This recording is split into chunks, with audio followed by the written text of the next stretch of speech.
Bien, jóvenes, pues muy buenas tardes. Vamos a comenzar con la clase y veamos si pues se conectan más de sus compañeros. Pero mientras, pues vamos a empezar, ¿sale? Pues buenas tardes, espero que se encuentren muy bien, que hayan disfrutado de sus vacaciones, que la hayan pasado bien y pues bueno, que estén resistiendo el calor, ¿no? Porque está muy fuerte últimamente. Ok, bien. Un momentito, permítanme.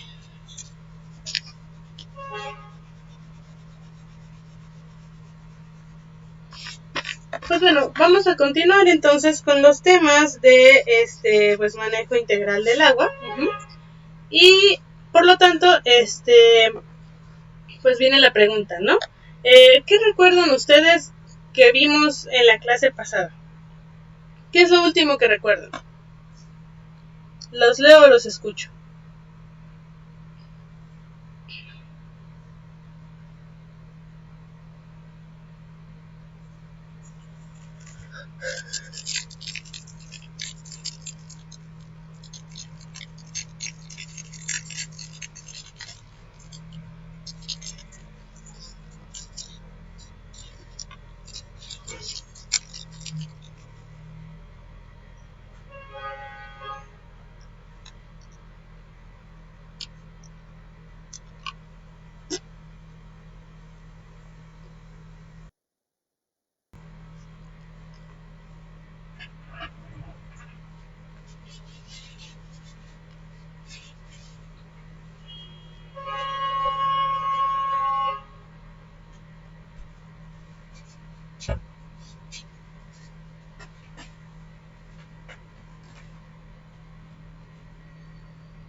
Ok, Brenda nos dice que vimos cuenca hidrográfica, precipitación, escala de clima, ciclo del agua en la naturaleza. Ok, ¿quién más me puede decir qué es lo que recuerda?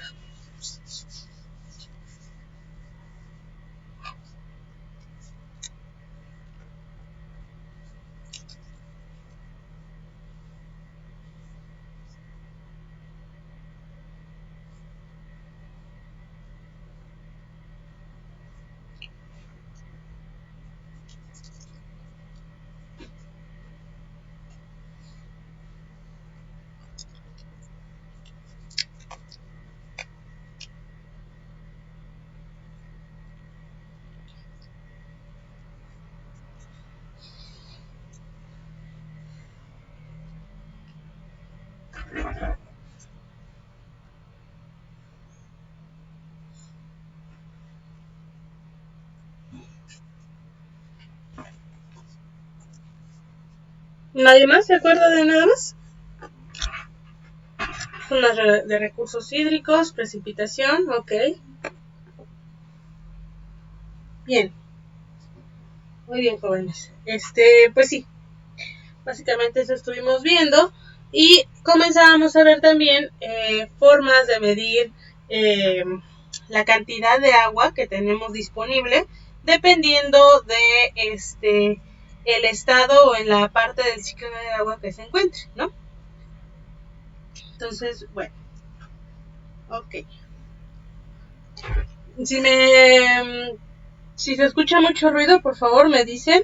Ahorita hay unos problemas de tráfico aquí donde estoy, entonces puede que se escuche o puede que no. Entonces me dicen, por favor, ¿sale? Bien. Ok, nada más déjenme en lo que abro la presentación, los anoto rápidamente. ¿Quiénes están?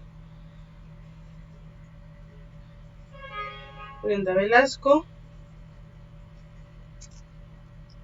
Carla Díaz, Xochitl Pérez,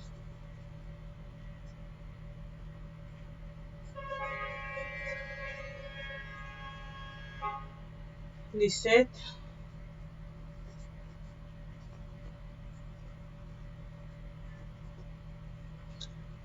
¿Quién más? Lideriana López.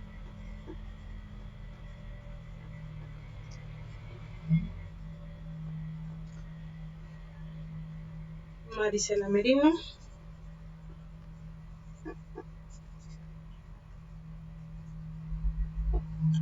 Y Reina Abad.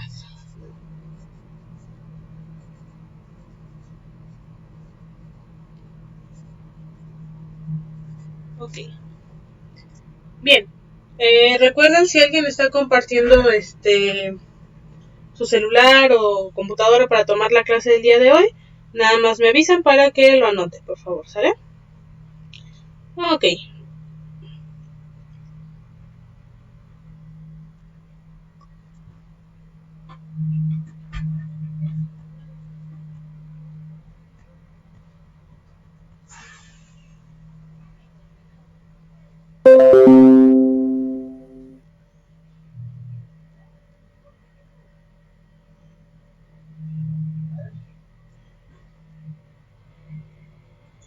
Bueno, ok, entonces, ¿ya pueden ver la pantalla compartida, jóvenes?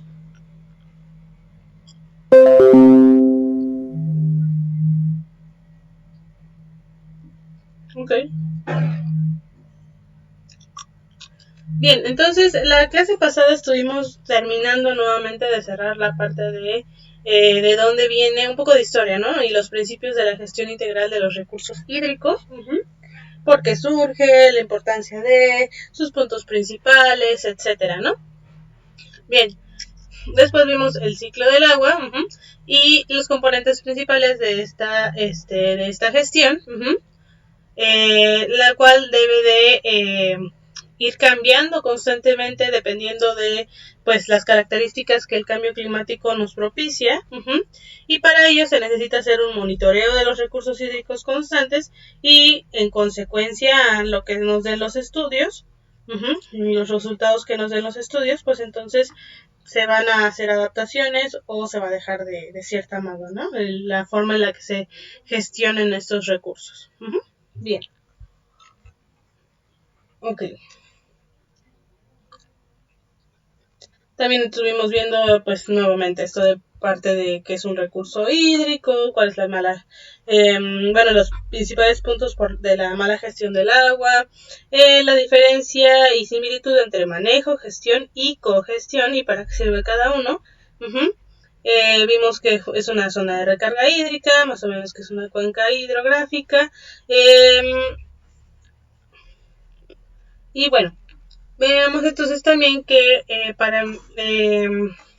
el ciclo del agua hay diferentes formas de medir la cantidad de agua que hay dependiendo de el estado en el que se encuentre, ¿no? Y el lugar en el que se encuentre. Un momentito.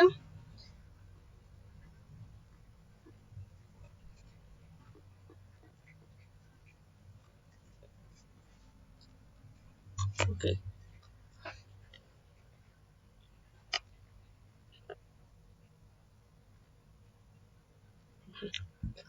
Bien. Entonces, porque como lo dice aquí, ¿no? Para poder hacer planes, para gestionar, etcétera, necesitamos saber, pues, cuánta agua hay, ¿no? Y en qué fase del ciclo se encuentra esta agua. Entonces, como hemos visto, el agua tiene varios cambios de estado a través pues, de su mismo ciclo, dependiendo de la etapa del ciclo hidrológico en la que se encuentre. Y para ello existen métodos de medición para cada una de las etapas del ciclo. En esta ocasión vamos a ver la de precipitación y evaporación. Bien, veíamos esta parte de la precipitación. Y pues bueno, como dice aquí, es toda forma de humedad que se origina en las nubes y llega hasta la superficie del suelo. Es decir, lluvias, granizadas, garúas, nevadas, neblina, todo. Todo lo que vaya desde las nubes hasta la superficie de la Tierra, ¿no? Puede ser agua, puede ser suelo, tierra, etcétera, ¿no? Ok.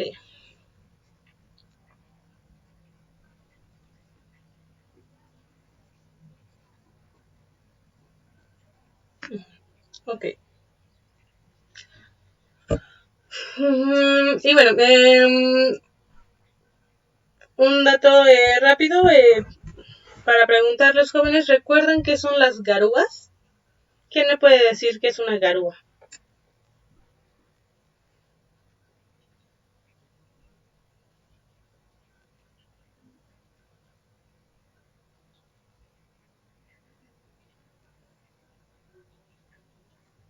¿Nadie recuerda?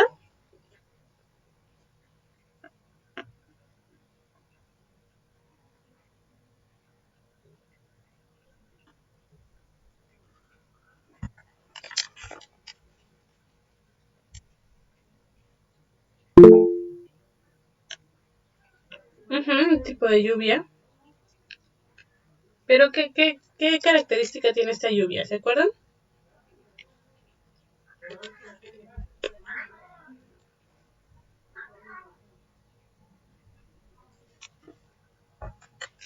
Exacto.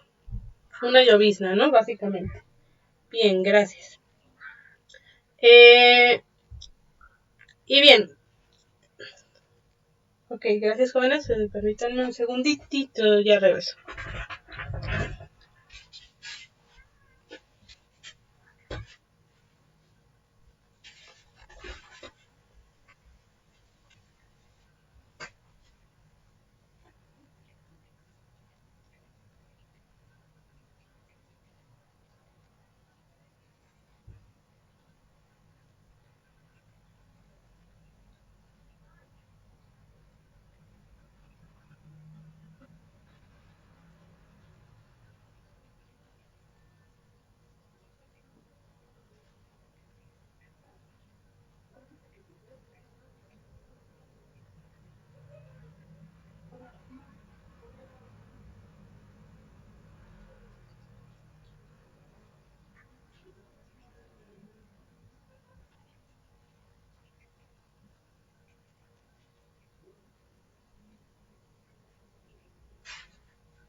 Ya, gracias jóvenes. Ok, entonces sí, como comentaban ustedes, respondían ustedes jóvenes, es una llovizna muy fina, ¿no? Una lluvia muy fina. Ok, y bueno, ¿por qué necesitaríamos nosotros medir la precipitación? Bueno, como veíamos anteriormente, es para varias cosas, ¿no? Más que nada para poder ver la información de volumen de agua que se encuentra en el suelo, también cuánta agua va a llegar a nuestro territorio, y también así puede ser, también sirve de una forma para alertar tempranamente las inundaciones en las cuencas, ¿no? Y predecir estas inundaciones, ¿no? Ok. Ahora, ¿quién me quiere decir o por qué bueno, sí, ¿qué me quiere decir? ¿Por qué creen que se tenga que medir también la evaporación eh, del agua en algún territorio, en algún área?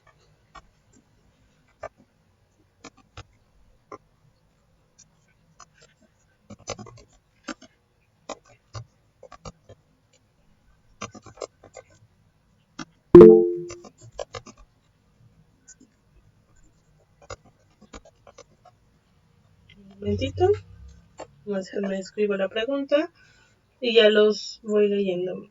Adelante, Carla. Buenas tardes, maestra.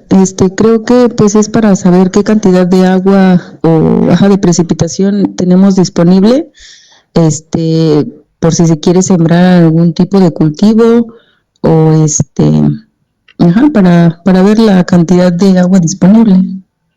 Ok, Menciona usted baja de precipitación. ¿A qué se refiere con la de baja de precipitación?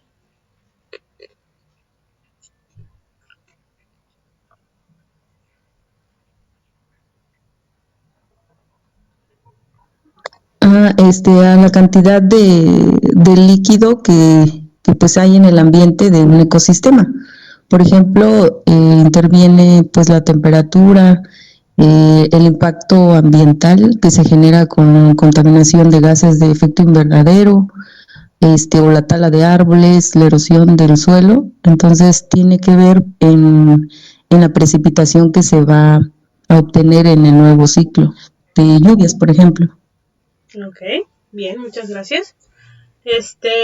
Sus otros compañeros mencionan, ¿no? Para saber qué tanta sequedad tiene el suelo, sí, también es muy importante, para saber cuánta agua disminuye y qué cantidad queda disponible. Así es.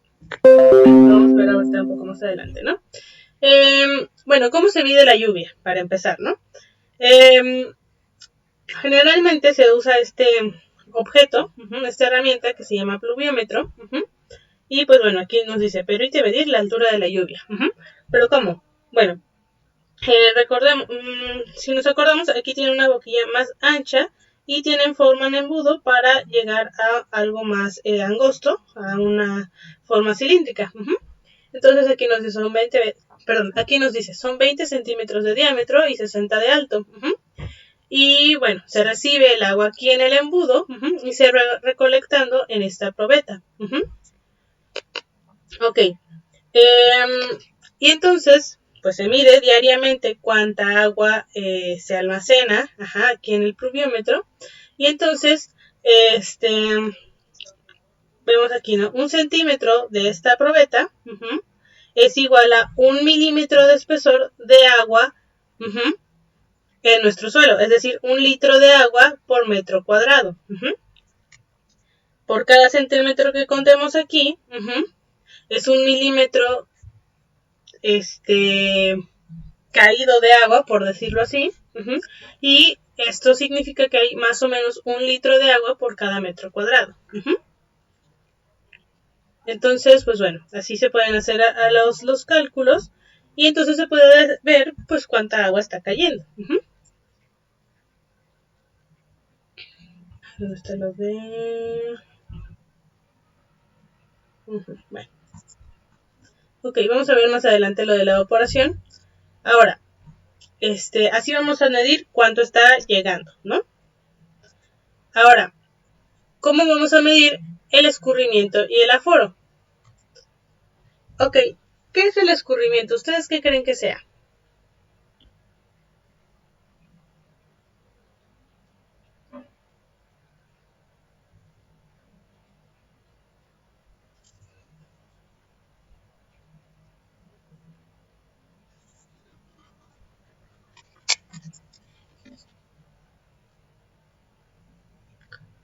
En una cuenca, ¿ustedes qué creen que sea el escurrimiento? Adelante, Carla.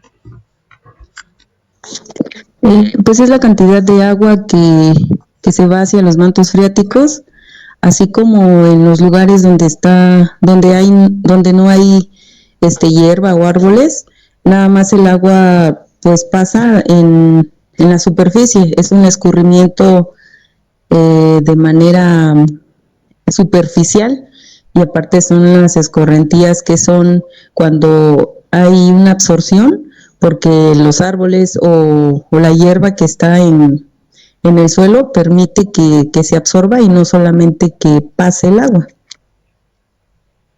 Ok.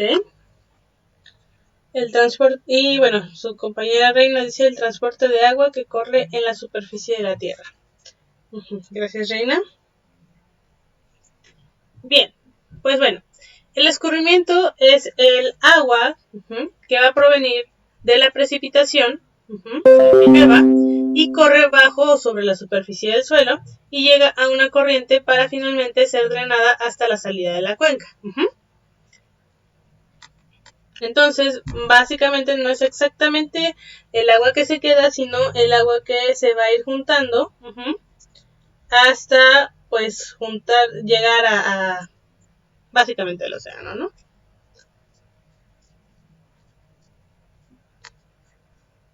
como veíamos aquí en la parte de las zonas de recarga hídrica, el escurrimiento sería pues esta acción del agua de pues irse juntando y llegar al río principal, ¿no? Okay. Y ahora, ¿qué es el aforo? El aforo es cómo vamos a medir el escurrimiento, cómo vamos a medir el caudal del agua. Y aforar una corriente entonces va a ser medir cuánta agua pasa por una sección de un río en un tiempo determinado. Pues bueno, los registros de los caudales, es decir, de la cantidad del agua que lleva un río, de los aforos realizados durante un largo periodo, formarán un conjunto de datos que es necesario analizar y clasificar. Si ustedes se dan cuenta, todos tenemos un río más o menos por el que debemos pasar seguido, ¿no? Tal vez no diario, tal vez no una vez a la semana, pero sí tal vez una vez al mes, etcétera, ¿no? Generalmente, pues las poblaciones de personas estamos cerca de algún río. O pues bueno, de todos modos hemos visto todos, me parece, un río en diferentes partes del año, ¿no? Y en diferentes años. Entonces, al pasar por este río, muy posiblemente se han dado cuenta que no siempre trae la misma cantidad de agua. A veces es mucho más grande el río y a veces es prácticamente unos hilitos de agua, ¿no? Pero ahí siguen. Y además esto pues seguramente ha ido cambiando con los años. Por ejemplo, el río que pasa por mi comunidad, Río Grande, cerca, pues bueno, cuando yo era niña, pues llegó a tener bastante caudal, ¿no? Era un río bastante grande, como lo dice su nombre, y en tiempos de huracanes, pues crecía bastante a tal punto de llevarse el puente. Pero actualmente pues ya no ha llegado a haber la lluvia como en aquel entonces y no ha crecido tanto, además de que ya tiene más otro tipo de infraestructura, el puente, y bueno, pero bueno, ha cambiado, ¿no? Nos vamos dando cuenta que cambia dependiendo de la época. Entonces, por eso se necesita que los datos de este aforo se analicen y se clasifiquen, porque también nos puede decir qué tanto puede que esté lloviendo o qué tanto no, o qué tanto se esté explotando la fuente de agua o no, etcétera, etcétera, ¿no? O nos podría dar indicios, o podríamos investigar el por qué no va muy lleno por la parte de las zonas de recarga hídrica, ¿no? Entonces, pues mediante el aforo de los escurrimientos podríamos ir detectando posibles problemas que tengan nuestra fuente de agua. Bien, entonces existen diversos métodos para determinar el caudal de una corriente de agua y dependerá del tamaño de la corriente y la precisión que se requiera para los valores obtenidos. Entonces, entre los métodos más utilizados están aforos con flotadores y aforos volumétricos. Estos son los más sencillos, los más, podría decirse tradicionales, con los que todo el mundo puede comenzar, y no necesitan de una infraestructura o de una especialización mucho mayor. También no son tan exactos, ese sería el problema, pero pues sí dan una idea de cuánto lleva, y además de cuánto lleva el caudal, y de cierto modo pues podríamos ir viendo cómo se está comportando nuestro río cercano, ¿no? También hay aforos, como les comentaba, de mayor inversión en equipos e insumos y una mayor capacitación técnica en el tema, como lo son los aforos químicos, con vertederos, con corrientómetros o molinete, y aforos con medidas de la sección y la pendiente. Entonces, pues bueno, estos también se pueden hacer. claramente se pueden hacer, pero sí se necesita un poco más de especialización para ellos, ¿no? O más recursos. Y bueno, nuevamente recordemos, caudal es la cantidad de agua por minuto o segundo que pasa.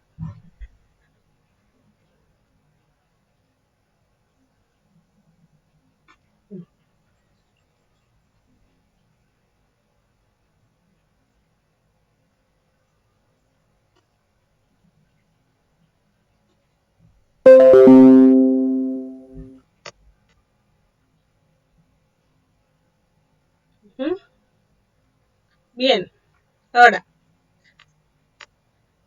como les comentaba, los aforos más sencillos pues son con flotadores y volumétricos. El primero que vamos a ver son los aforos con flotadores. Entonces, ¿cómo se hace esta técnica para poder saber con cuál es el caudal que cuenta en este río? Bueno, primero pues vamos a ir a nuestro río y vamos a buscar una buena área. Esta área para pues llevar a cabo nuestra medida. Esta área se elige por ser la más recta posible de la corriente, de toda la corriente de agua, y vamos a señalar el inicio y el final de esta sección. Se mide la sección y se deja ir un objeto flotador tomando el tiempo que tardó en llegar de un extremo a otro. Entonces nosotros venimos aquí, marcamos y luego se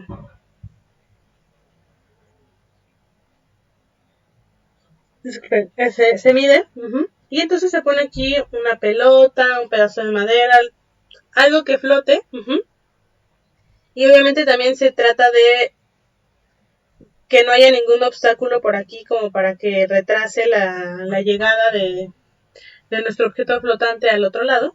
Y entonces, bueno, se pone aquí y se libera. Y entonces, mientras se libera, se va contando cuánto tiempo hizo del punto A al punto B. Y entonces se repiten esta operación varias veces hasta que se obtienen tiempos similares. Por lo mismo, como es una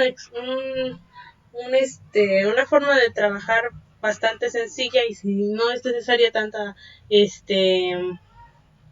conocimiento, tanta especialización, perdón, pues no es muy exacto, ¿no? No es muy exacto como otros métodos. Y entonces, por lo tanto, se repite esta operación varias veces hasta que tengamos tiempos similares y por lo mismo también debe ser... Ay, disculpen. Debe ser generalmente la misma persona que toma el tiempo para que pues no haya más confusiones. Y bueno, una vez que tengamos esta operación y ya tengamos varios resultados, pues se saca un promedio, ¿no? Entonces aquí nuevamente se necesita cinta métrica, cronómetro y el objeto flotador. Y entonces vamos a medir la velocidad de la superficie de agua y el área de la sección medida.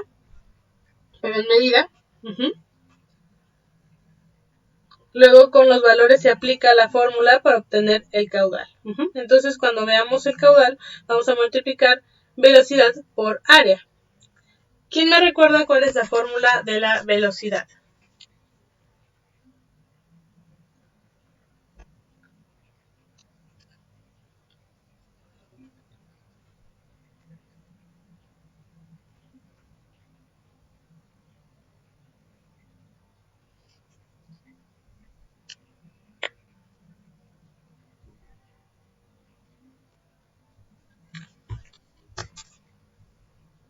¿Se acuerda alguien cuál es la fórmula de velocidad?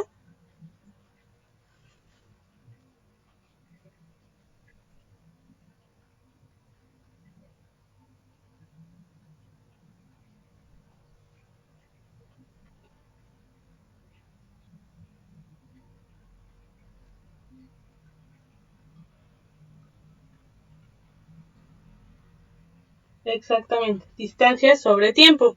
Por lo tanto, necesitamos saber, pues, por eso cuánto se va a hacer la pelota, que ya habíamos, bueno, el objeto flotador, perdón, del punto A al punto B, donde ya habíamos medido, y también medimos cuánto va a ser de un lado a otro, ¿no? Y entonces ya tenemos la distancia sobre el tiempo, tenemos nuestra velocidad, y entonces hacemos nuestra fórmula de caudal, ¿no? Multiplicamos la velocidad por el área, es decir, no sé, 10 metros, por, no sé, 2 metros, ¿no? Y se multiplica por lo que nos dio de velocidad. Gracias, chicos.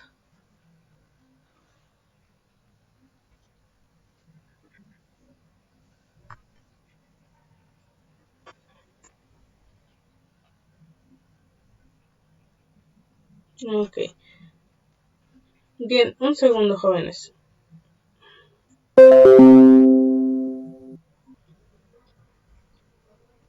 Ya, gracias, jóvenes. Entonces, pues bueno, el aforo con flotadores básicamente es más que nada el caudal, ¿no? Mediante velocidad y área. Ahora, hay otra forma en la que se puede medir el caudal, en un aforo del escurrimiento, igual sin necesidad de tener mucha más especialidad, como son los aforos volumétricos. Aquí pues nada más se mide qué tan rápido va la corriente y se hacen cálculos. Aquí lo que se hace es saber cuánta agua va a salir. Vamos a drenar un poco aquí el caudal y vamos a ver en cuánto tiempo se llena nuestra medida de agua con la cantidad de agua que está corriendo y la velocidad que lleva. Porque bueno, generalmente, pues bueno, a mayor cantidad de agua, pues y claro, mayor inclinación, esta va a ir pues mucho más rápido, ¿no? Entonces, bueno, entonces, ¿cómo se hace esta técnica? Se hace llegar todo el agua de la corriente a un recipiente de volumen conocido y se mide el tiempo que tarda en llenarse de dicho recipiente.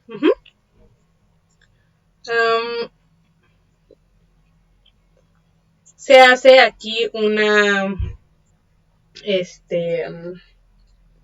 perforación en nuestro caudal con generalmente un tubo que nos permita, que por un lado no permita que el agua se drene hacia la tierra y nos permita pues llevar toda el agua necesaria a nuestro recipiente, ¿no?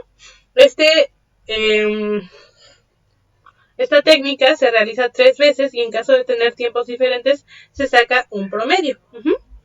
Lo mismo, como no es un método muy especializado, etcétera, pues se hace un poco inexacto a veces, por eso se inventaron otros métodos y por lo tanto se necesitan tomar ciertos promedios.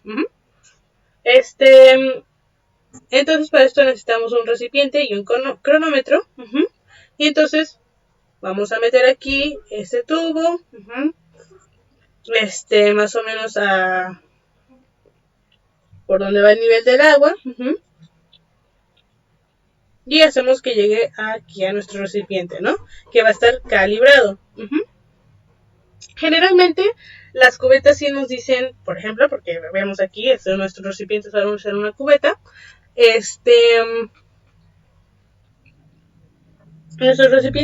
nuestras cubetas suelen tener como cierta medida donde nos dicen hasta aquí son 15, 14, 10 litros, ¿no?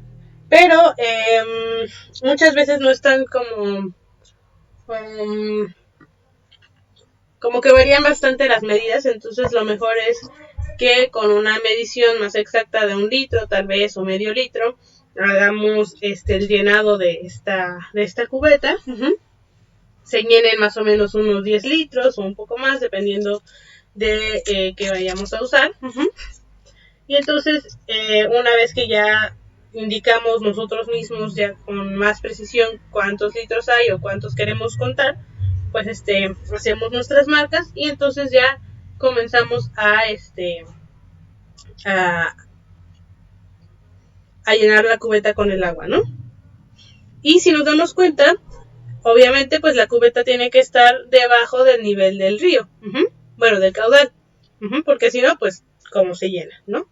Ok, entonces el caudal aquí no va a ser velocidad por área, sino va a ser volumen por tiempo. Y este tipo de aforos son más exactos para caudales pequeños. Nos damos cuenta aquí, pues igual se ve un caudal un poco más pequeño y en este pues se supone que es un río ya más grande. Y recordemos nuevamente aquí, por ejemplo, sí podríamos medir el caudal, habiendo incluso por acá alguna protuberancia, etcétera, ¿no? Algún obstáculo. Pero en este caso, pues sí tendríamos que elegir los lugares más rectos posibles, o aquí podría ser también un río bastante serpenteante y no tengamos como mucha área para medir lugares rectos. Entonces aquí nos podría servir más que acá porque necesitamos un lugar recto, ¿no? Ok.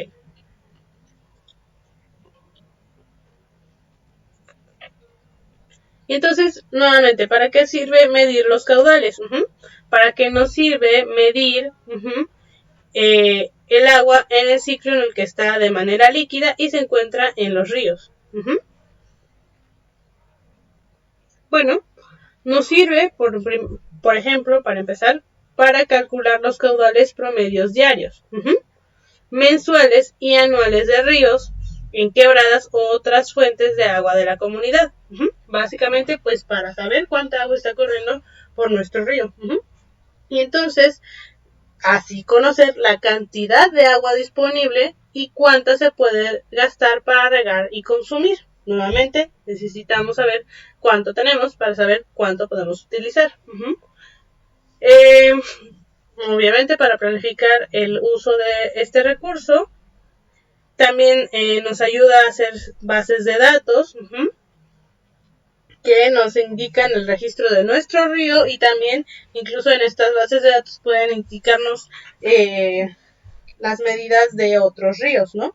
Porque bueno, a final de cuentas, pues todo el ciclo y todos todas las partes están conectadas. Y pues bueno, nos sirve entonces para organizarnos, mantener cierto almacenamiento y distribuirlo de la manera más justa posible o necesaria posible, ¿no?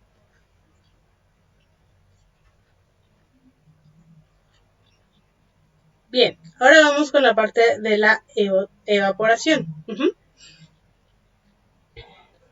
Bueno, la evaporación ya sabemos que es cuando el agua pasa de un estado líquido a un estado gaseoso, generalmente por cuestiones de la subida de la temperatura, que hace que pues el agua se convierta en una molécula gaseosa.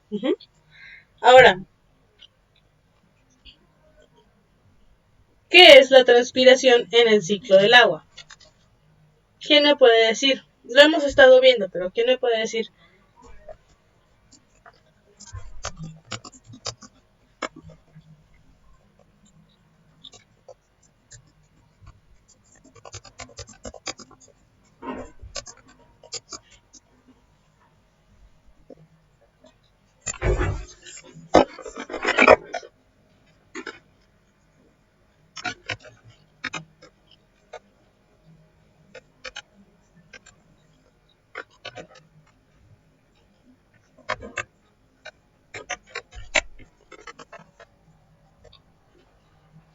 Ok, como la evaporación, pero ¿por qué no le dicen evaporación nada más?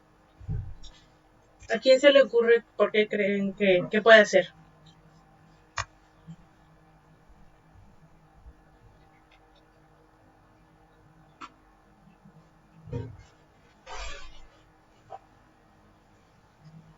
Sí es un tipo de evaporación,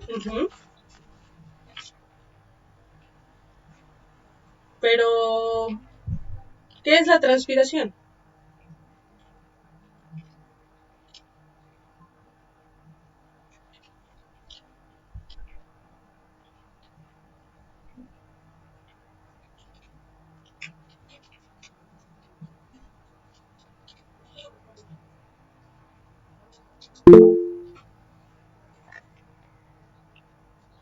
Adelante, Carla. Bueno, la transpiración es el proceso que, por ejemplo, el cuerpo humano lo realiza para controlar la temperatura que tiene. Cuando la temperatura se eleva, o para eliminar toxinas, esa es la transpiración. Entonces, del agua sería, me imagino que sería algo parecido para eliminar sustancias químicas nocivas o para regular la temperatura. Ok. Sí tiene que ver con el cuerpo humano, por ejemplo. A ver, veamos un poquito más. Dice, es como la evaporación porque convierte el agua líquida en vapor de agua. En la transpiración las plantas liberan vapor de agua a través de sus hojas. Este vapor de agua se eleva hacia la atmósfera. Así es. Si nos acordamos, a ver, permítanme.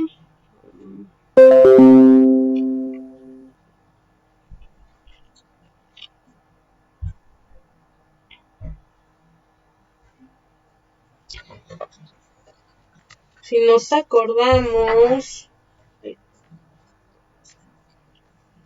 cuando vimos la parte de los ciclos biogeoquímicos, nos podemos acordar más o menos de que hay un punto con las plantas en donde entran y salen gases de los estomas de las plantas, de los pequeños orificios que tienen para intercambiar gases las hojas. Y pues bueno, a eso se le llama transpiración. Básicamente sí, a los humanos nos sirve para liberar toxinas, para enfriarnos, pero esto es mediante el intercambio gaseoso de vapor de agua. Claro, nuestro sudor suele tener otras sales, otras cosas, pero el ingrediente principal de la transpiración es el agua. Entonces, la transpiración en cualquier sentido es el intercambio del gas acuoso, del gas de agua, mediante los poros de un ser vivo, ya sea una planta, un animal o cualquier otro ser vivo. Entonces, la transpiración es la evaporación del agua que existe dentro de los organismos, de los animales, de las plantas y de todos los seres vivos.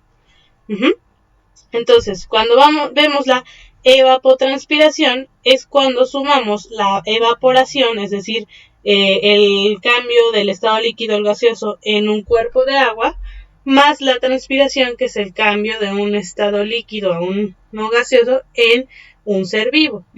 Estas dos se suman y tenemos la evapotranspiración. Ahora, como mencionaba, ¿para qué nos sirve medir la evapotranspiración? Bueno, ahorita lo vamos a ver. ¿Cómo vamos a medirlo? Bueno, hay varios métodos, pero tenemos, por ejemplo, el tanque de evaporación. ¿Qué es esto? Bueno, es básicamente esto, donde tenemos un recipiente de más o menos 1,20 de diámetro, de aquí a acá, y 25 centímetros de altura. Y entonces es colocado en una plataforma de madera a unos 10 centímetros de suelo. Lo vemos aquí, lo vemos acá. Bien, dentro del tanque se encuentra un tornillo graduado para poder dar las mediciones de milímetros de la altura a la que se encuentra el agua.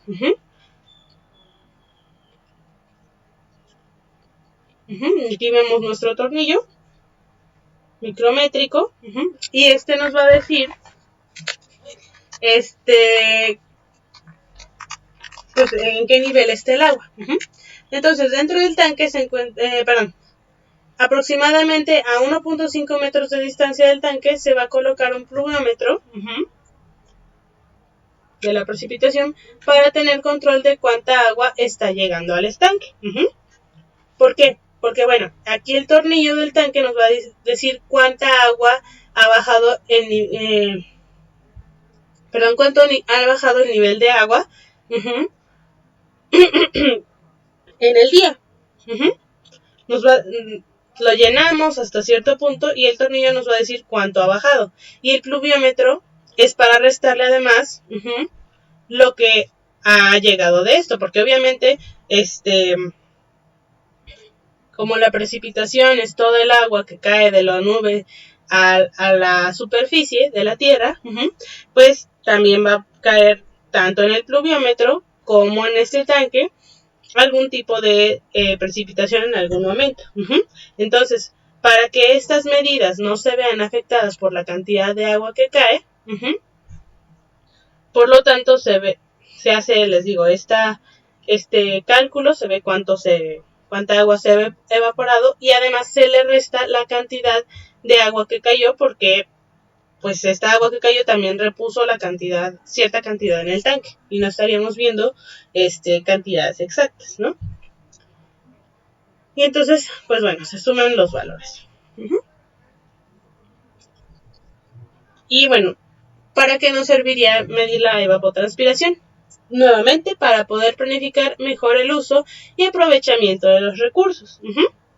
Por ejemplo, en agricultura y forestería, nos ayudaría a conocer las necesidades de agua de cultivos y especies forestales que serían aptas o mejores para cierto lugar.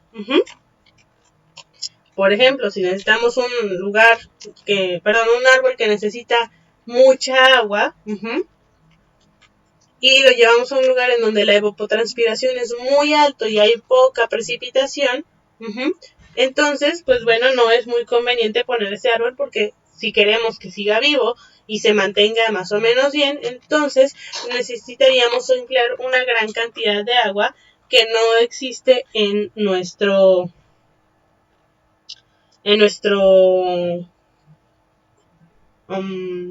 lugar en ese momento, ¿no? Nuestra área. Lo mismo, si estamos en un lugar donde hay poca evapotranspiración, hay mucha humedad, pues bueno, entonces no será tan necesario regar una planta e incluso sería hasta perjudicial para esta planta regarla. Además, ¿no? Podríamos hacer que se pudra y entonces pues se muera. Entonces los técnicos especialistas en agua también la usan para determinar la cantidad de agua con que cuenta cierta área o zona. Y los profesionales de geografía también lo usan para describir el clima de una zona, ¿no? Cuando estábamos viendo lo de templado húmedo, lo de cálido húmedo, etcétera, etcétera, pues bueno, también en parte estas mediciones nos ayudan a saber, pues, qué tipo de clima es, ¿no? Y pues también poder actuar en consecuencia del clima que se encuentre en nuestro lugar.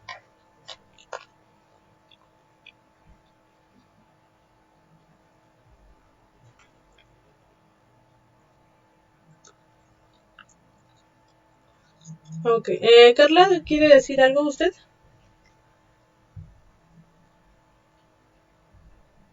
Ah, ok. Bien.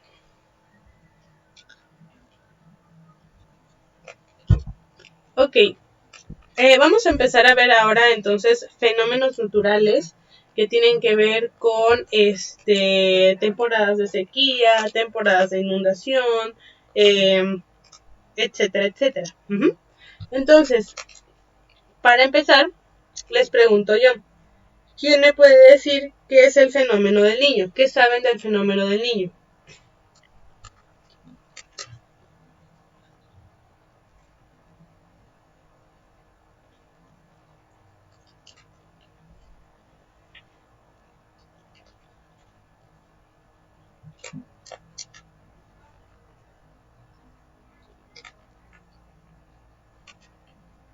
Temporada de huracanes.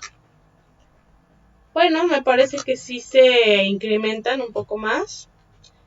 ¿Qué más saben del fenómeno del Niño? No es necesario que lo busquen ahorita todavía en internet. Sí lo van a buscar después, pero ahorita no es necesario. Entonces, nada más quiero saber.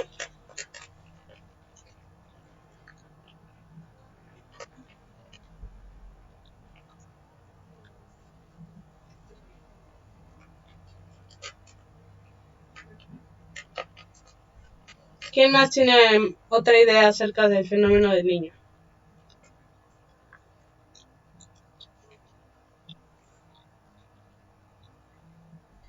Brenda, Gerardo, Lideriana, Lisette, Luis, Marisela, Reina. Son efectos de cambios climatológicos. Ok, sí. ¿Alguien sabe qué los caracteriza?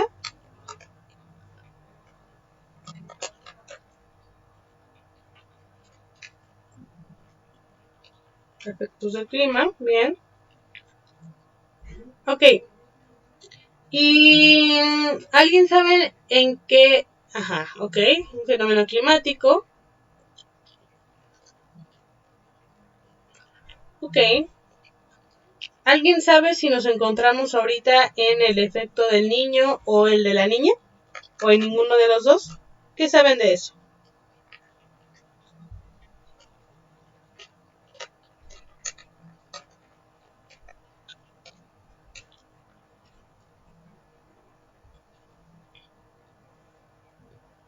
Cada 7 años, el fenómeno del niño. Ok. ¿Alguien tiene esa misma información o tienen otra?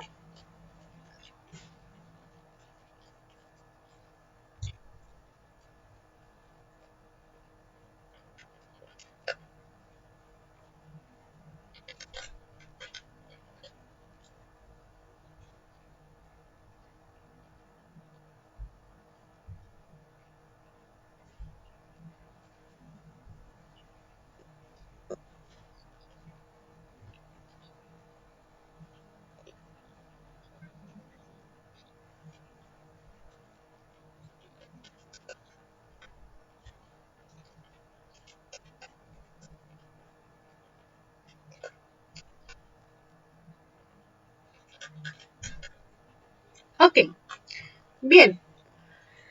Pues bueno, para empezar a hablar de las dificultades con el cambio climático y podamos saber también los beneficios de saber las mediciones, etcétera. Vamos a volver al tema de el clima. Más o menos, espero que recuerden un poco de lo que vimos el semestre pasado. Lo vimos ya casi al final. Y bueno, lo vimos bastante rápido, ¿no?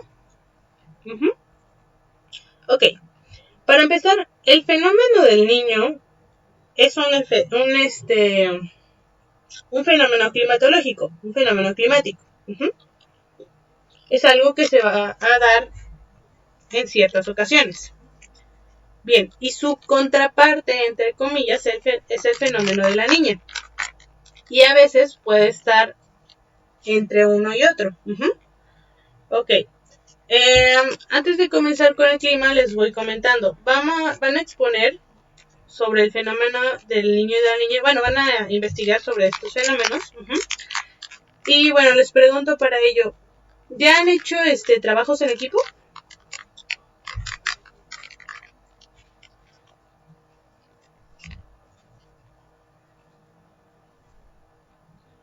Ok. Bien. ¿Fueron presenciales o en línea?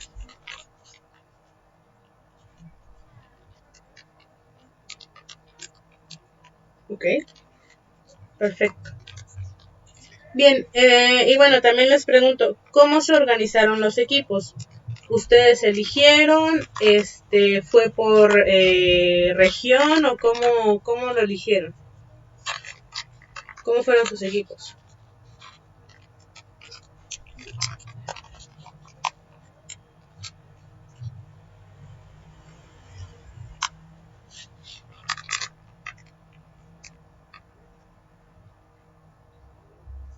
Ok, de acuerdo. Bien, de acuerdo. Una última pregunta, ¿de cuántos fueron sus equipos? ¿De cuántas personas fueron?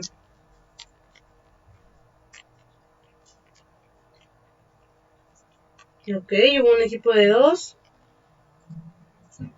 ¿Hubo equipos más grandes?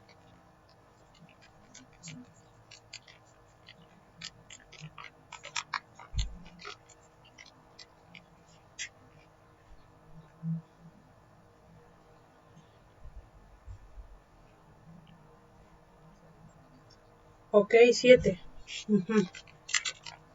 Bien, de acuerdo, gracias. Más que nada, pues les pregunto, ¿no? Para ver cómo nos podemos organizar para que se hagan las exposiciones. Básicamente, pues son 2 temas, ¿no? Pero 2 temas principales, pero pues se pueden dividir los temas. Para que, pues sí les voy a mandar una exposición en equipo. Les voy a dar unas 2-3 semanas para que lo puedan hacer. Es algo sencillo, básicamente tienen que exponer sobre el fenómeno del niño y de la niña. Y pues bueno, les pregunto porque pues la verdad cada grupo ha estado en condiciones diferentes. Digo, por ejemplo, ¿no? Es ¿cómo se llaman? Sus compañeros de la primera generación generalmente no hacen equipo porque es muy complicado para ellos, ¿no? Sí se complican las cosas, pero compañeros de otros semestres sí pueden hacer equipos, ¿no? Entonces, pues por eso les preguntaba. Bien, gracias por la información, entonces les estaré mandando cómo nos vamos a dividir, pero básicamente van a ser el fenómeno del niño y el fenómeno de la niña. Y pues bueno, se va a necesitar que expongan por qué es un fenómeno, cada cuánto se da, qué efectos tiene y en qué regiones. Y qué determina que exista ese fenómeno o no. Pero bueno, para eso también pues estuvimos viendo anteriormente la parte del clima, porque para poder entender esta parte del niño y de la niña es necesario entender la parte del clima. Entonces les pregunto, ¿qué es el clima? ¿Qué recuerdan acerca del concepto de clima?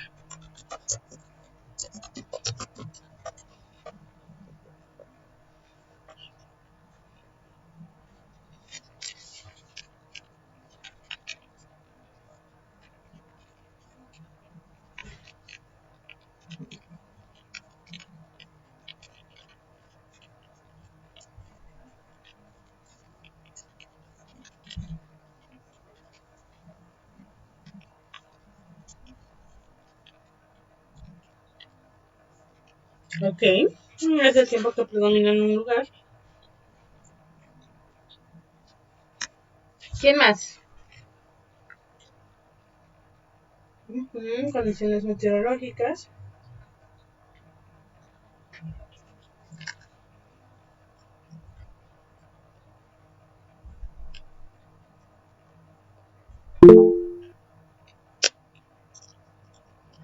Estado frecuente de un lugar.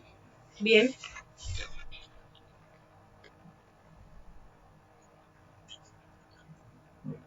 Carla, Marisela, Lideriano.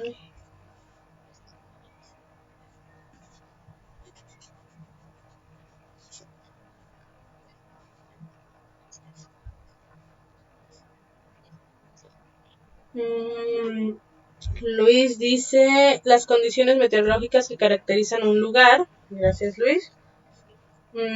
Reina se refiere a las condiciones de un lugar.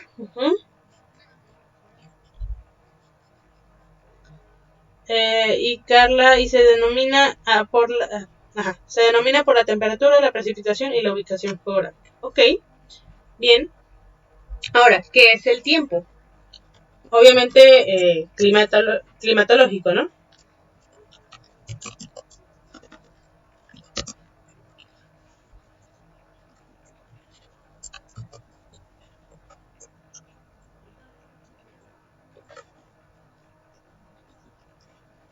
¿Qué es el tiempo y en qué se diferencia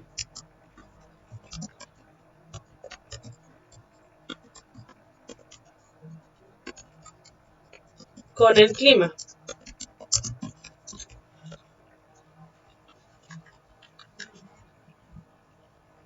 En lo que me contestan, permítame un segundo, vayan escribiendo las respuestas o alzando la mano, ¿sale? Un momentito.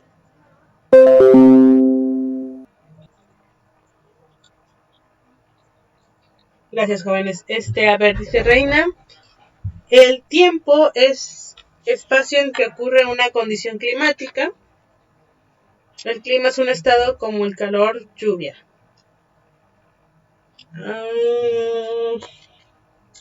Más o menos, sí, por ahí. Brenda, el tiempo se refiere al instante actual, mientras que el clima se extiende a lo largo de muchos años. Muy bien, gracias, Brenda. ¿Alguna persona más?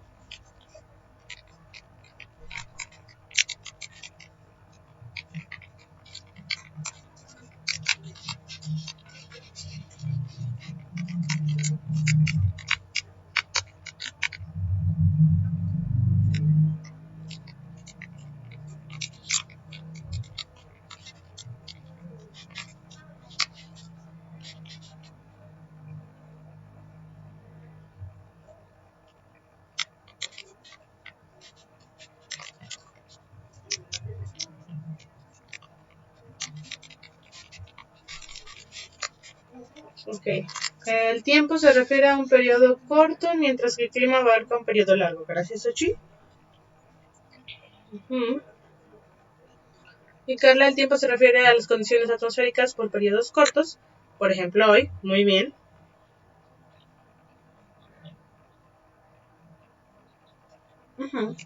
Ok.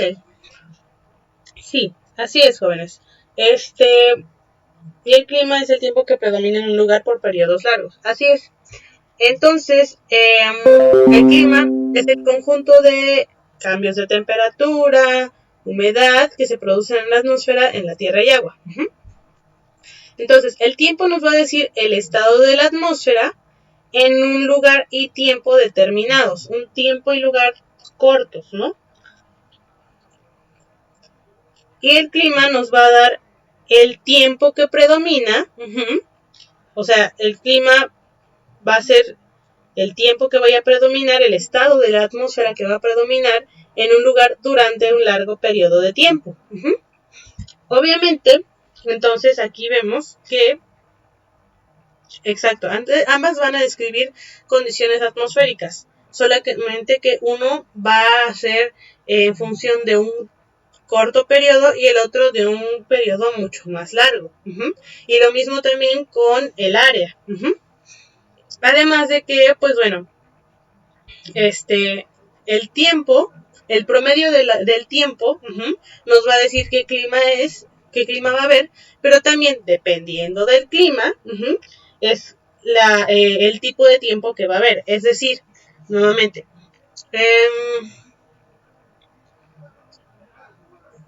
en un clima cálido húmedo, con lluvias todo el año, nos va a decir que entonces el tiempo no va a subir o bueno, sí, no va a bajar más bien de 10 grados centígrados, ¿no? De 10 grados Celsius. Que va a llover mínimo 6 meses de los 12 años, pero va a llover 6 meses de los 12 que hay, por lo menos. Y va a llover cierta cantidad de agua, ¿no? Y va a ser bastante húmedo. Es decir, el clima nos va a decir que el tiempo no puede variar más allá de ciertas condiciones. Pero obviamente vamos a determinar cuál es el clima después de haber analizado los datos de tiempo mucho tiempo, en un periodo más largo. Es decir, no podemos decir, tomando el tiempo de 3 días, que el clima es caluroso, seco, ¿no? Por ejemplo, no sé, si en un bosque,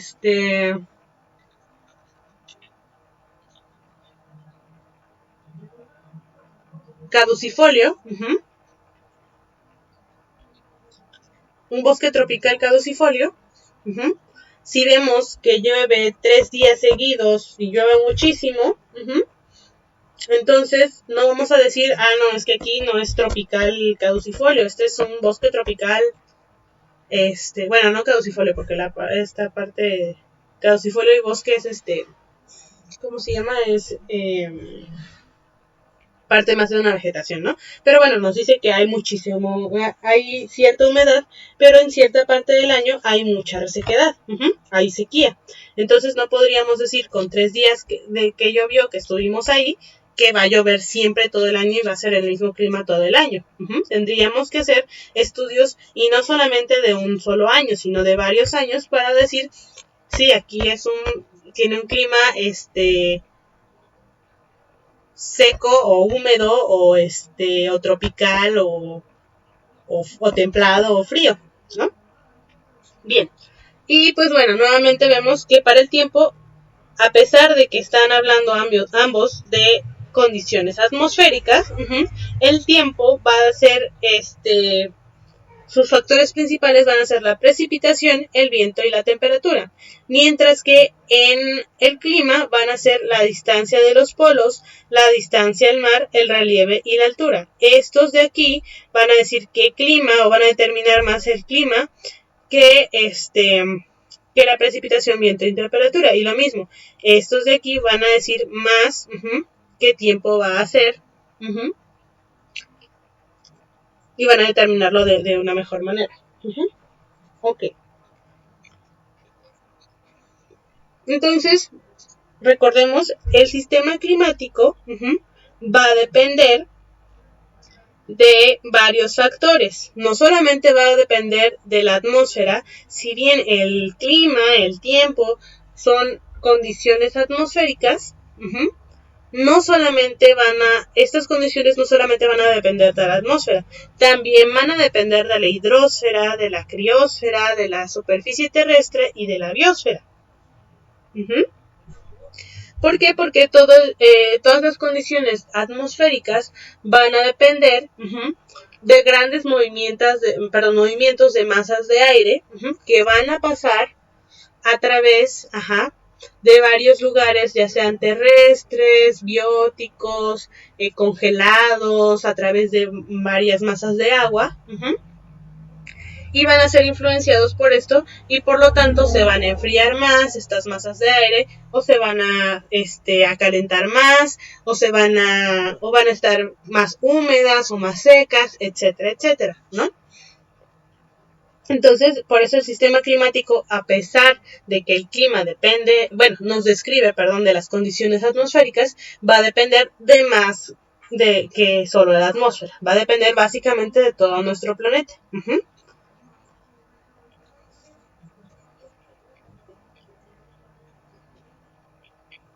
Ok, entonces luego recordamos la parte de las escalas del clima, donde tenemos que el macroclima es una escala grande, a miles de kilómetros, es decir, más de 300 kilómetros, y para ver la tendencia de este clima, del macroclima, pues bueno, necesitamos verlo a través de años, generalmente cientos de años, ¿no? Luego el mesoclima es un clima que va a cambiar y va a determinarse a un nivel más regional. Las escalas de clima van a depender de la escala espacial en la que nos encontremos, ¿no? Y dependiendo del espacio, vamos a poder decir que cambia o no tan rápido en cuestión de tiempo, ¿no? Es decir, ante más espacio se necesita más tiempo para determinar si un clima cambia o no. Ok. Entonces son cientos de kilómetros, más de 50 kilómetros más o menos, y puede ser un archipiélago, una isla, una comarca, mientras que en el macroclima puede ser un continente, un país o todo el planeta. Y aquí ya va a ser a través de decenas de años, no cientos de años. Y finalmente el microclima es un clima más local, que va a ser de cientos de metros, más o menos, o menos de 1 kilómetro, van a ser pocos metros, ¿no? Bueno, no van a ser tantos kilómetros. Y su tendencia en general de clima va a ser a través del tiempo. Su escala temporal va a ser un año o unos meses. Y puede ser una ladera, un campo de cultivo, etcétera, ¿no? Pero pues estos son climas de áreas mucho más pequeñas. Recordemos que las variables significativas de el macroclima, el mesoclima y el microclima también van a variar. ¿Por qué? Porque obviamente para mover o ver el tiempo atmosférico de un gran espacio, pues bueno, van a definir los diferentes cosas, ¿no? Para el macroclima, sus variables significativas, es decir, nuestros indicadores de qué va a ser nuestro clima, va a ser el balance de energía, de calor, los centros de actividad, vientos generales, zonas y regiones climáticas. Y lo que va a modificar el clima o de lo que va a depender nuestro macroclima es de la latitud, es decir, qué tan cerca o lejos está del ecuador o del polo, de la época del año, invierno, otoño, verano, primavera, y la distribución de masas continentales. Recordemos que por la continentalidad, pues bueno, el viento no puede ir, cuando choca con tierra se disminuye la velocidad, por ejemplo, igual el clima que hay más dentro de tierra, más dentro de un continente, es más irregular que el que está más cerca de un cuerpo de agua grande. Y entre más grande sea el cuerpo de agua, o la proporción entre el cuerpo de agua y el cuerpo de tierra sea más grande, entonces pues va a ser mucho más regular el clima que haya dentro del cuerpo de tierra. Y bueno, ¿qué instrumentos se usan para medir? Pues instrumentos a gran escala, ¿no? Satélites meteorológicos, globos sondas, sondeos de altura, etcétera, ¿no? Para el mesoclima, pues tenemos que sus variables significativas, lo que nos va a decir qué clima es en una escala de cientos de kilómetros, va a ser la temperatura, precipitaciones, la humedad y vientos locales. Y lo que va a determinar qué tipo de clima es una región y cuál es la otra, va a ser la altitud, la diferencia de altitud, la orientación solar, la exposición al viento y la fisiografía. Y se va a medir mediante el pluviómetro, el termómetro, el higómetro y el anemómetro. Es decir, pues instrumentos para medir cuánto las precipitaciones, la humedad, la temperatura, etcétera, ¿no? Y finalmente aquí para los microclimas, pues bueno, lo que va a nos va a decir qué tipo de microclima es la radiación, el calentamiento, la humedad que haya en ese lugar, también la temperatura y las adaptaciones de algunos organismos que vivan o que se encuentran en ese pequeño lugar en ese momento. Y bueno, ¿qué es lo que limita este tipo de clima? Pues bueno, las obstrucciones del viento, el albedo, la capacidad térmica y la capacidad adaptativa. ¿Y cómo lo vamos a medir? Pues bueno, aquí con termómetros de infrarrojo, un termopar o radiómetros, ¿no?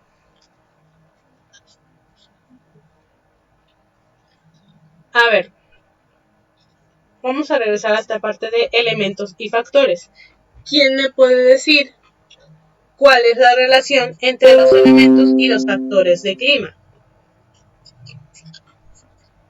¿Quién recuerda?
Los elementos son el resultado de que interactúen los factores.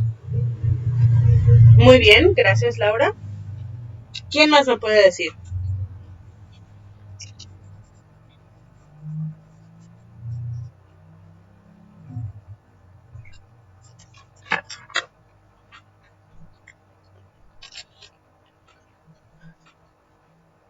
Así es, los elementos están condicionados por los factores de clima. Bien, ¿alguien más?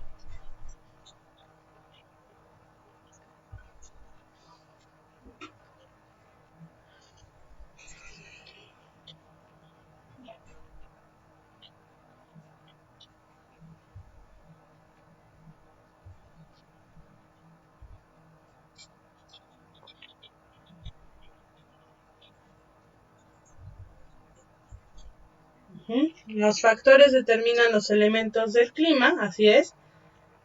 Y también los factores del clima son los que modifican los elementos del clima. Muy bien, jóvenes, gracias. Bien, así es. Es decir, los elementos nos van a decir qué tipo de clima tenemos, ¿no? Es decir, nos van a decir cuánta precipitación y nubosidad, es decir, nos van a decir cuánta humedad hay.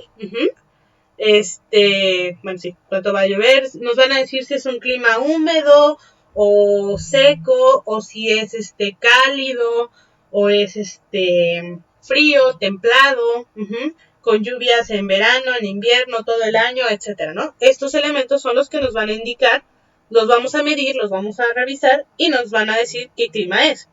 Pero los factores nos van a decir, o bueno, van a ser los que van a cambiar los elementos del clima, los van a influenciar para que entonces en una región haya una mayor o menor temperatura, para que en esta región llueva solamente en invierno o solo verano, o llueva todo el año.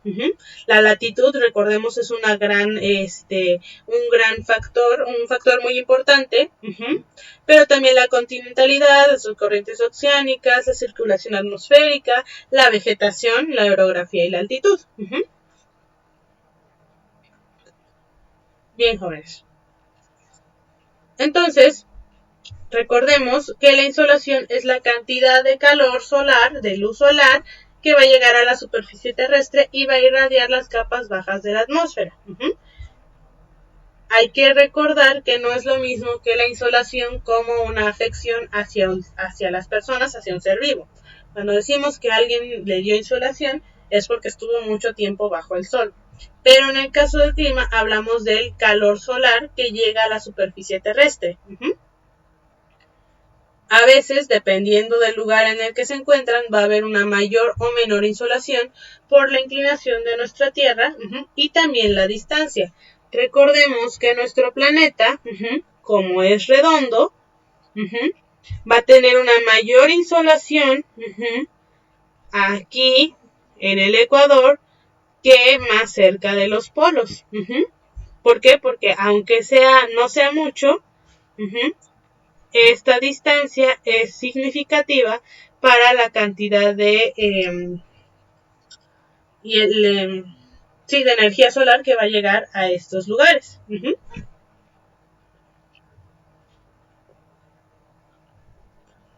Bueno, también la precipitación, recordemos, entonces es la cantidad de agua que cae de un lugar y periodo determinado, ¿no? Se va a medir en litros sobre metro cuadrado o milímetros. Y también recordemos aquí que va a ser toda la forma de humedad que se origina en las nubes y llega hasta la superficie del suelo. Toda la cantidad de agua que va a llegar de las nubes hacia la superficie del suelo. Y la nubosidad, nuevamente, recordemos que es la fracción del cielo que está cubierta por nubes, observada en un lugar determinado y se expresa en porcentajes u octavas. A ver, déjenme ver si está por aquí.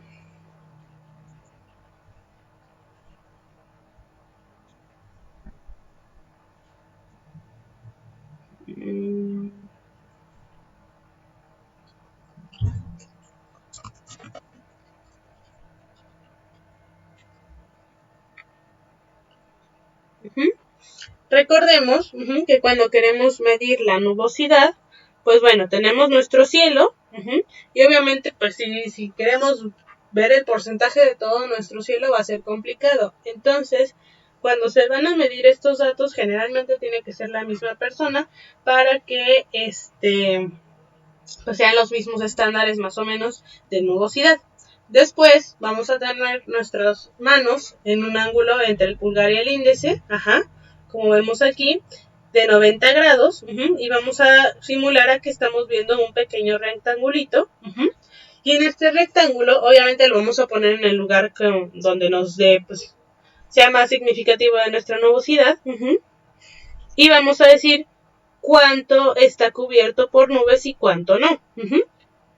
Entonces, cuando está cubierto por nubes nos va a dar o las octavas o el porcentaje que hay de ello. Es decir, puede ser, no sé, aquí es tal vez un 75%, es decir, 6 octavas, o podría ser nada más un pedacito y sea una octava, el 12%, o sea, la mitad, y digamos aquí más o menos si se ve como la mitad, o un poquito más de la mitad, o sea, el 50%, un medio, más o menos vamos a irlo calculando. Claro, siempre que hagamos este ejercicio, por un lado les comentaba, ¿no? Tiene que ser la misma persona, de preferencia, y además que se decida si va a ser en octavas o en porcentaje para que al momento de hacer nuestros estudios,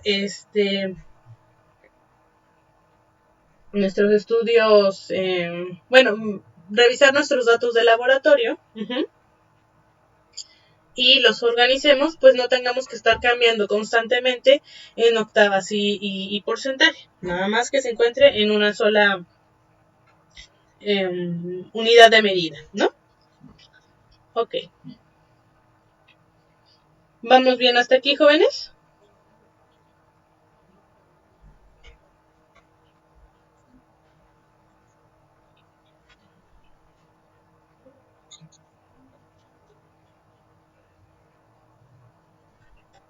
Ok. Bien. Luego recordemos también otro de los puntos es la presión atmosférica y la temperatura. La presión atmosférica es la presión que ejerce en todas las direcciones el peso de la columna de aire atmosférica sobre una unidad de superficie y se expresa en pascales. Ok, recordemos que toda la materia y la energía existe en nuestro planeta, ¿no? Ahora, el viento o el aire, aunque ya estamos acostumbrados y creamos que no es pues en realidad no tienen peso, sí tienen un peso. Solamente que nosotros ya estamos acostumbrados, estamos adaptados a vivir con ese peso que nos da la columna de aire. Entonces,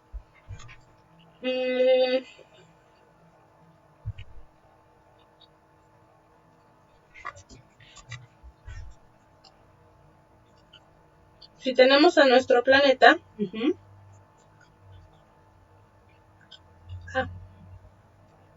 a nuestro planeta,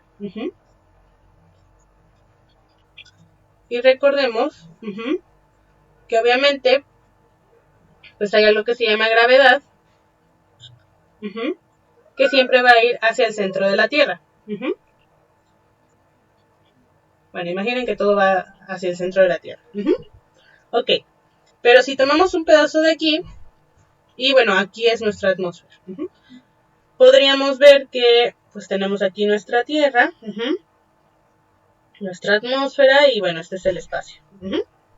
Ok, obviamente todo va a tender a bajar, a ir hacia el centro de la Tierra, a ir hacia la Tierra, ya sea agua, tierra, objetos sólidos y también el aire. Entonces, nuestro aire tiene cierta cantidad de capas, por decirlo así, ¿no? Ok, entonces, voy a poner esto en naranja para no confundirnos por los colores.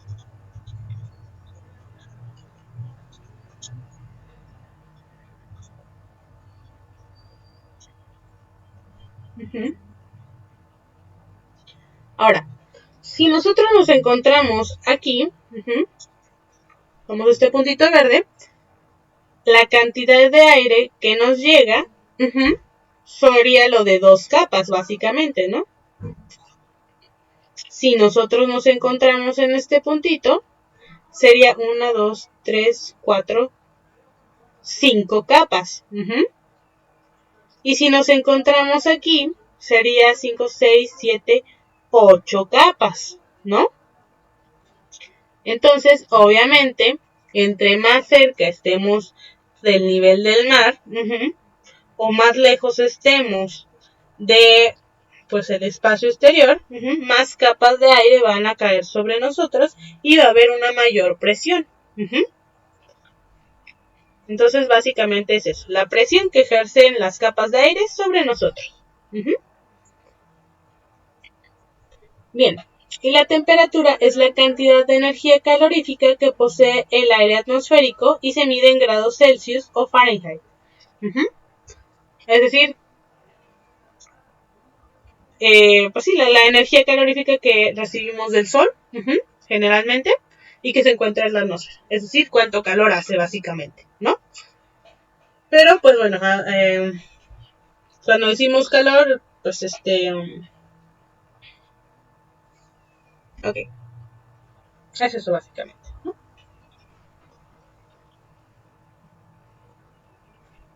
Bien, también tenemos el viento y la humedad. El viento van a ser las variaciones de presión en el aire. Y esto va a hacer que las masas gaseosas se muevan más lento o más rápido. Y la velocidad de este aire se va a medir en metros sobre segundos o kilómetros por hora, como la velocidad de cualquier otro objeto. Y la humedad se trata de el grado de agua en estado gaseoso, es decir, cuánta agua en vapor de agua hay en nuestra atmósfera. Generalmente lo que más hay es nitrógeno, pero también hay hidrógeno y oxígeno, entre otras cosas. Y también tenemos moléculas de agua, es decir, hidrógeno y oxígeno, pero ya como una molécula sola. Y entonces vamos a ver cuántas moléculas en proporción a las otras moléculas hay, para saber cuánta humedad hay.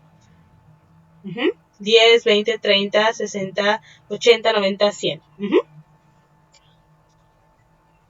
Ok. Y bueno, incluso aquí nos dice, ¿no? Hasta casi 30 es seco, de 30 a 60 es normal, luego hay un pequeño lapso de 5 y de 65 a 100 es que hay alta humedad. Ok. Bien, jóvenes, ¿hay alguna duda hasta el momento? ¿Comentarios? ¿Vamos bien con el repaso del clima? ¿Si se acuerdan de todo o está bien que lo repasemos? ¿Cómo ven?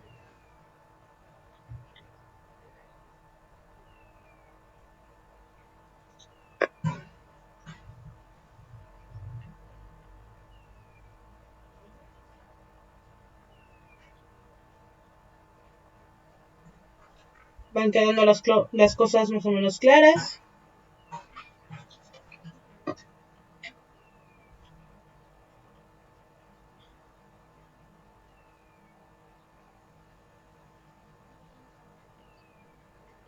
Ok, de acuerdo. Bueno, jóvenes, pues bueno, les comentaba entonces, vamos a ver la parte del clima para pasar entonces a la del fenómeno de el niño y la niña, sus características, los efectos que tienen, etcétera, y ver por qué se llama fenómeno, porque es algo que siempre va a ocurrir, que ocurre de manera natural, pero que este fenómeno puede ser exponenciado por el cambio climático. Por ejemplo, los huracanes pues son algo que siempre ha existido y siempre va a existir. Es algo que es parte de nuestro planeta. Pero el que haya este cambio climático hace que los huracanes sean mucho más grandes y desastrosos. Además de que hemos eliminado varias de nuestras barreras que nos ayudaban a mitigar sus efectos. Y así con varios fenómenos, ¿no?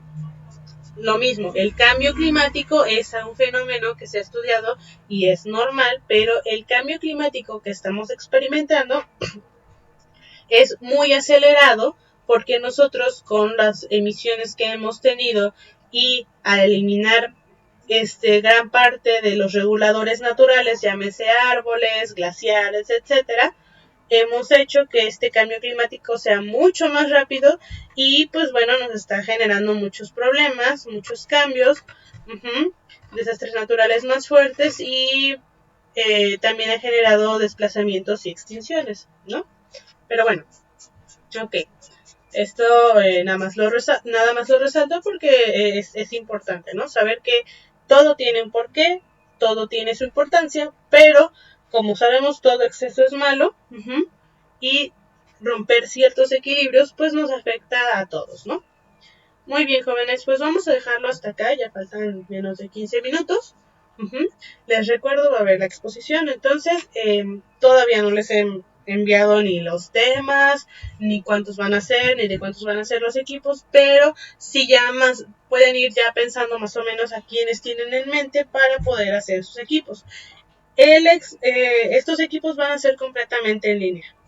Bueno, no va a haber necesidad de que lo hagan en persona, pero si ustedes tienen la oportunidad y quieren reunirse en persona, también está bien, no hay ningún problema, ¿no?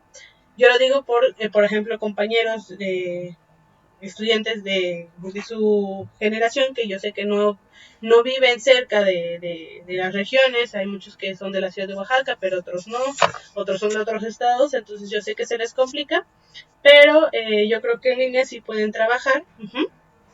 De todos modos, si tienen algún inconveniente fuerte para trabajar en equipo, se comunican conmigo y vemos qué podemos hacer, ¿sale? Bueno, jóvenes, pues que tengan muy buena tarde, excelente fin de semana. Ojalá se la hayan pasado muy bien en este pequeño descanso que hubo. Y pues continuamos trabajando, ¿sale? Muy buena tarde, jóvenes. Gracias.